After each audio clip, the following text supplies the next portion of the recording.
मैंने आपको बताया कि अली खामने साहब बेहद मोहब्बत करते थे छोटी छोटी बच्चियों से, और जिस तरह से इन पर हमला हुआ उसके बाद अब जो मिसाइल्स की तस्वीरें सामने आ रही हैं, जो मिसाइल्स गिर रही हैं इजराइल के ऊपर, उसके ऊपर जो पैगाम लिखा हुआ है कि ये पैगाम है मिनाब की स्कूल की बच्चियों के नाम पर।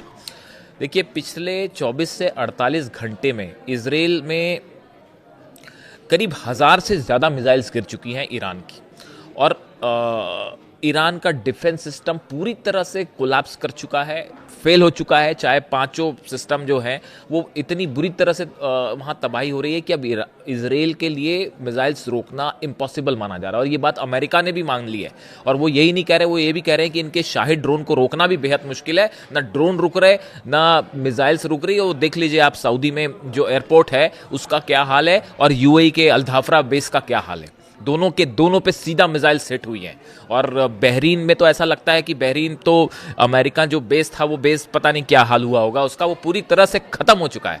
जॉर्डन में जहां जहाज उतर रहे थे ईरान पर हमला करने के लिए, वो जॉर्डन बेस जो है फ्लैट कर दिया गया है। वैसी हाल जो है वो कुवैत का भी है। यानी अरब पे तो मिसाइल्स गिर ही रही हैं, अरब देशों में, और सब के सब जो है उन्हीं सेंटर्स पे टारगेट है। जैसा कि ईरान के विदेश मंत्री ने कहा कि हम वहीं टारगेट कर रहे हैं जहां पे जो है अमेरिकन फोर्सेस थी, हम उनको निशाना बना रहे हैं। अभी तो आम लोगों पे तो किसी तरह का कोई हमला हुआ ही नहीं है। यानी आप देख लीजिए कि 7 दिन होते होते ईरान जो है वो अमेरिका पर भारी पड़ना शुरू हो गया है। इस बीच ट्रंप का भी एक बयान आया है। ट्रंप का बयान आया है कि वो ये चाहते हैं कि ईरान में अगला सुप्रीम लीडर कौन हो, उसको तय करने में वो अहम भूमिका निभाना चाहते हैं। ये डोनाल्ड ट्रंप का बयान है। अब डोनाल्ड ट्रंप के इस बयान पे अलग अलग प्रतिक्रियाएं आ रही हैं, और लोगों का कहना ऐसा है ईरान के कि हसीन ख्वाब है, हर आदमी को अधिकार है ख्वाब देखने का, तो सपना देख रहे हैं डोनाल्ड ट्रंप, देखते रहे सपना। इसी के साथ ही अब्बास अराक्ची साहब ने एक और जवाब दिया है डोनाल्ड ट्रंप को। डोनाल्ड ट्रंप की तरफ से और अमेरिका की तरफ से इस तरह के बयान आए कि डोनाल्ड ट्रंप ने कहा कि जरूरत पड़ेगी तो मैं ईरान में ग्राउंड ऑपरेशन भी करूंगा। अब्बास अराक्ची साहब का कहना है, विदेश मंत्री हम इंतजार कर रहे हैं, आइए, आ जाइए, आप ईरान पे आ जाइए, उसके बाद फिर हम बताते हैं कि क्या हाल है।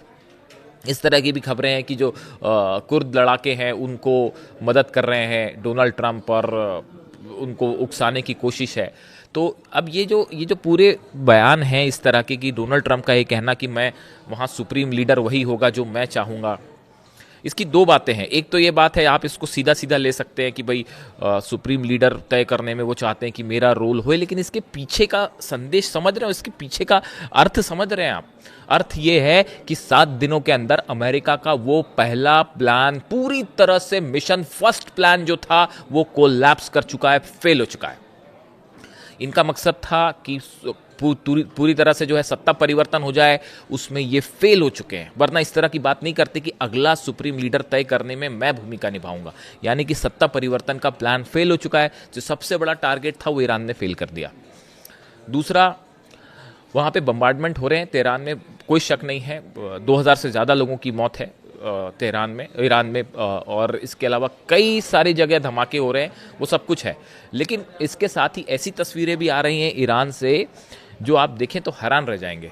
कल रात को तेहरान, न सिर्फ तेहरान में बल्कि ईरान के कई शहरों में रात के वक्त हजारों लोग सड़कों पे थे, उनके हाथों में ईरान के झंडे थे, अली खामने साहब की तस्वीरें थी, और अल्लाह अकबर के नारे लग रहे थे, ईरान जिंदाबाद के नारे लग रहे थे। और वहाँ लोगों का कहना है कि हम कयामत तक ईरान के साथ खड़े रहेंगे, किसी सूरत में ईरान का साथ नहीं छोड़ेंगे, चाहे अब जो हो जाए। ये एग्जिस्टेंस की लड़ाई है। जो ईरान के जो डिप्टी फॉरेन मिनिस्टर है, उनकी तरफ से जो बयान आया उसको समझिए गौर से, और इसके इन बयानों का नेचर भी आप समझिए। कोई भी शख्स जब कोई बयान देता है तो उस बयान का एक नेचर होता है, वो ये बताता है कि चीज़ें किस तरफ जा रही हैं। ईरान के डिप्टी विदेश मंत्री जो हैं उनकी तरफ से बयान आया है कि ये अब हमारे एग्जिस्टेंस की लड़ाई है, यानी कि आखिरी तक जंग की जाएगी। और विदेश मंत्री ने भी, अब्बास अराक्ची साहब ने साफ कर दिया है कि अमेरिका से कोई बातचीत नहीं होगी, किसी तरह की बातचीत का कोई सवाल ही नहीं है। ये अब एक ऐसी जंग शुरू हो गई है जो हारी जाएगी या जीती जाएगी, लेकिन रोकी नहीं जाएगी। आप देख रहे हैं हाल जो है, ना सिर्फ इजराइल में बल्कि पूरे अरब में आग लगी हुई है। तेल पूरी तरह से सप्लाई रुक चुकी है। स्ट्रेट ऑफ हॉर्मूज पर जहाज़ों की लंबी कतारें लगी हुई है और पूरी दुनिया की अर्थव्यवस्था जो है वो कांपना शुरू हो गई है। और हर एक्सपर्ट ये जानता है इकोनॉमी से जुड़ा कि आने वाले दिनों में क्या होगा अगर ये हालात ऐसे ही बने रह गए, तो ऑयल प्राइसेस का क्या हाल होगा और दुनिया की इकॉनमी जो है वो किस तरह से घुटनों पर आ जाएगी। गैस सप्लाई जो है यूरोप के देशों को चिंता सता रही है कि हमारी अगर गैस सप्लाई रोक दी गई तो क्या होगा। यानी आप देखिए, इन 7 दिन की जो जंग हो चुकी है, इस 7 दिनों की जंग में हुआ क्या। 7 दिनों की जंग में ये हुआ कि अमेरिका का जो पहला प्लान था सत्ता परिवर्तन का, हाँ, अली खामेनी साहब की शहादत हुई, लेकिन सत्ता परिवर्तन का प्लान फेल हो गया। ईरान को जंग में ये सोच रहे थे कि शायद 7 दिन हमला करने के बाद जो है वो कुछ ऐसा हो जाएगा कि ईरान सरेंडर कर देगा वो, या ईरान हारने लगेगा। 7 दिनों में ऐसा कुछ नहीं हो रहा है। B2 बॉम्बर, जब आप मुझसे, अभी मैं आपको ये वीडियो बना रहा हूँ तो इस समय खबर फ्लैश हो रही है कि ईरान में B2 बॉम्बर से हमले हो रहे हैं। अब वो B2 बॉम्बर से आप हमला करिए या जिससे हमला करिए, ईरान ने तय कर लिया है कि झुकने का कब कोई सवाल ही नहीं है। यानी जो जंगी प्लान था उसमें भी आप सफल नहीं हो पाए, सत्ता परिवर्तन में भी सफल नहीं हो पाए, और दूसरी तरफ आप उल्टा देखिए, ईरान की तरफ से इजराइल पर वो जो 12 दिन की जंग में जो नुकसान था उससे कई गुना ज़्यादा नुकसान जो है वो 7 दिनों के अंदर पहुंचाया जा चुका है।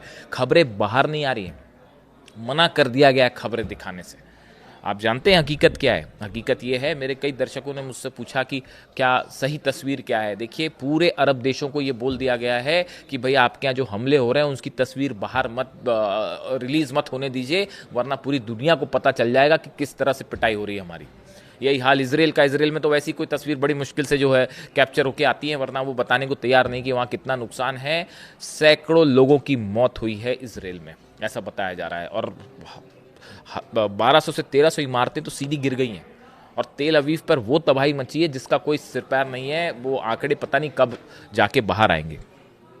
इसी बीच जहाँ से हमने बात शुरू की थी, जो बच्चियों जो शहीद हुई जिस तरह से ईरान की, अब जो मिसाइल्स गिर रही है ना इजराइल में, जो तबाही मच रही है, उस पर उन बच्चियों का नाम भी लिखा हुआ है, और ये लिखा हुआ है कि इन बच्चियों का पैगाम है ये, जो आपने हमारी बच्चियों को शहीद किया, अब इनका बदला देखिए। आप देखिए, मेरी व्यक्तिगत राय अगर आप पूछें तो जंग होती रहेगी, कोई जीतेगा कोई हारेगा, सरकारें आएंगी सरकारें जाएंगी, इस तरह की तमाम चीज़ें जो हैं चलती रहेंगी, वो हमेशा से चलती आई हैं सालों से।